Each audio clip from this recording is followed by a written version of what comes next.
पुण्यातल्या सिंहगड किल्ल्यावरून गायब झालेला तरुण म्हणजे गौतम गायकवाड 5 दिवसानंतर अखेर सापडला। मात्र तो सापडल्याची बातमी सकाळी दिली, पण त्यात अनेक असे प्रश्न आहेत की ज्याची उत्तर मिळालेली नाही।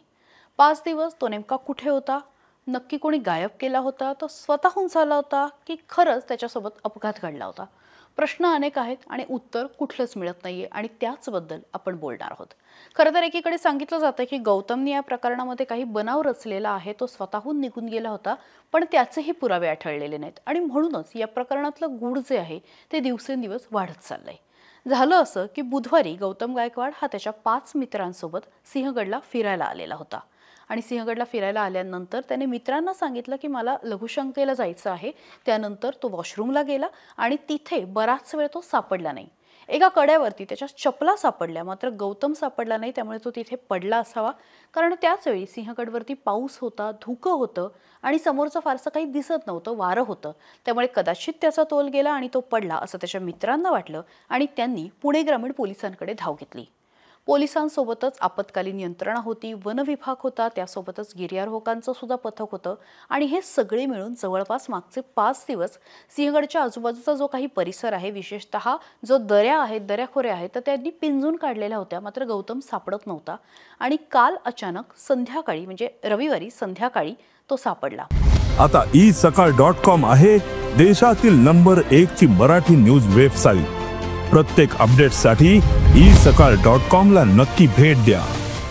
तानाजी मालुसरे यांच्या समाधीच्या मागे कुठेतरी एका व्यक्तीचा कणण्याचा ओरडण्याचा आवाज येतोय असं लक्षात आलं पर्यटकांच्या। त्यांनी स्थानिकांना सांगितलं आणि स्थानिकांनी जेव्हा थोडंसं खाली जाऊन बघितलं तेव्हा त्यांना एक तरुण दिसला। त्यांनी गौतमला घेतलं, वरती आणलं, थोडंसं पाणी वगैरे पाजलं आणि त्यानंतर सपशेलपणे दिसून आलं की हाच गौतम गायकवाड आहे आणि आता त्याच्यावरती उपचार सुरू आहेत। मात्र या काळामध्ये काय झालं तर सीसीटीव्ही मध्ये पोलिसांना एक व्यक्ती ही हुडी घालून जाताना दिसली। त्यामुळे हुडी घालून जातानाची व्यक्ती गौतम आहे का, तर त्याच्या मित्रांचं म्हणणं होतं की हा गौतम आहे आणि त्याच्या घरच्यांचं म्हणजे आईवडिलांचं म्हणणं होतं की नाही, हा आमचा मुलगा नाही। त्यामुळे गौतम गेला की त्यांनी स्वतःहून त्याला काही अपघात झाला याचं गुण परत एकदा वाढलं। आता पुढचा मुद्दा काय आहे तर गौतमच्या फोनवरती काही लोकांनी तो गायब झाल्यानंतर आमचे पैसे त्याच्याकडे बाकी आहेत, त्यांनी आमच्याकडनं उसने पैसे घेतलेले आहेत अशा पद्धतीची माहिती त्याच्या मित्रांना दिली, जी त्यांनी पोलिसांना दिली। त्यामुळे पोलिसांकडनं हा पण एक संशय व्यक्त करण्यात आला की कदाचित या आर्थिक सगळ्या देवाणघेवाणीमधूनच तो गायब झाला का।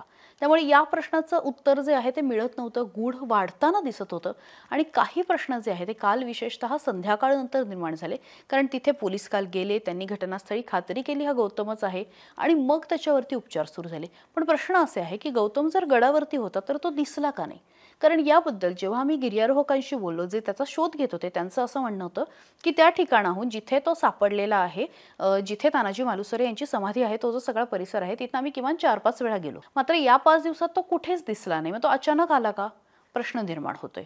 याशिवाय ड्रोननी सुद्धा आम्ही फुटेज घेतलेले आहेत, वरनं सुद्धा आम्ही बघत होतो की कुठे दिसतोय का, तिथेही तो कुठे कॅच झाला नाही। बरं, तो आज ओरडत होता म्हणजे मागचे 4 दिवसही तो मदतीसाठी हाका मारताना दिसला पाहिजे होता, तसंही काही दिसलं नाही। मग गौतम नक्की कुठे होता आणि तो गडावर होता याचा पुरावा काही दिसून आलेला नाही।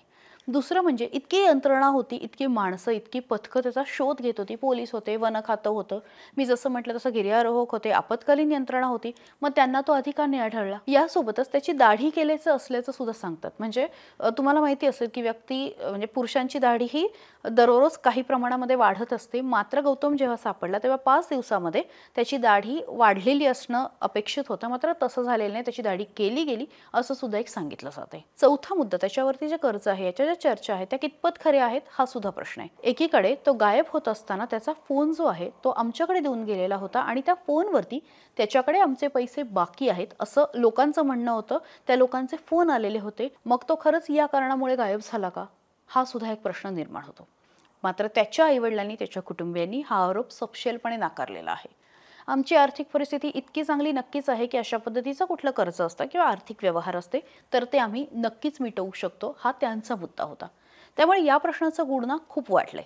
5 दिवस एखादी व्यक्ती एखाद्या जागी पडून फक्त राहू शकते का? गौतमची ताकद आता कमी झालेली आहे, त्याच्या अंगामध्ये थकवा आहे, तो काहीसा शिवरिंग म्हणजे थरथरत होता. हे जरी खरं असलं मात्र तो उभा राहू शकला हे सुद्धा तितकंच खरं आहे. त्यामुळे तो अगदी उभाच राहू शकत नाही अशीही अवस्था नाही. मग 5 दिवस ज्या व्यक्तीला अन्न मिळालं नाही, पाणी मिळालं नाही, तो एका जागी होता, त्याच्या अंगावर जखमा होत्या, हे जर सगळं खरं असेल तर मग ती व्यक्ती इतकी स्पष्टपणे चालू शकते का सरळ? त्यामुळे प्रश्न अनेक आहेत. बनाव केला जातो असं सांगितलं जातं पण त्याचा ठोस पुरावाही नाही. पोलीस आता या प्रकरणामध्ये सर्व प्रकाराने चौकशी करणार आहे. ग्रामीणचे पोलीस अधीक्षक असलेले संदीप सिंह गिल यांनी सांगितलेलं आहे की जेव्हा गौतमची तब्येत व्यवस्थित होईल, जेव्हा तो बोलण्याच्या स्थितीमध्ये होईल तेव्हा त्याची चौकशी केली जाईल आणि मग हा बनाव होता का, नक्की नेमकं काय होतं, या सगळ्याची उत्तरं आम्ही सुद्धा शोधू आणि तुम्हाला सुद्धा देऊ. या सगळ्याबाबत तुम्हाला काय वाटतंय कमेंट बॉक्समध्ये व्यक्त व्हा. या ज्या सगळ्या शक्यता आहेत, हे जे सगळे आपण जे मांडलेले मुद्दे आहेत, अशा मुद्द्यांमध्ये, अशा परिस्थितीमध्ये एखादी व्यक्ती जिवंत राहू शकते का? मला तुमच्या कमेंट्स वाचायच्या आहेत. त्यामुळे कमेंट बॉक्समध्ये तुमची मतं व्यक्त करा आणि सकाळला लाईक, शेअर, सबस्क्राईब करा. महाराष्ट्रातील सर्व बातम्यांचे विश्वासार्ह व्यासपीठ सकाळच्या सर्व सोशल मीडिया प्लॅटफॉर्मला लाईक, फॉलो आणि सबस्क्राईब करा. तसंच सर्व नोटिफिकेशनसाठी बेल आयकॉन प्रेस करायला विसरू नका.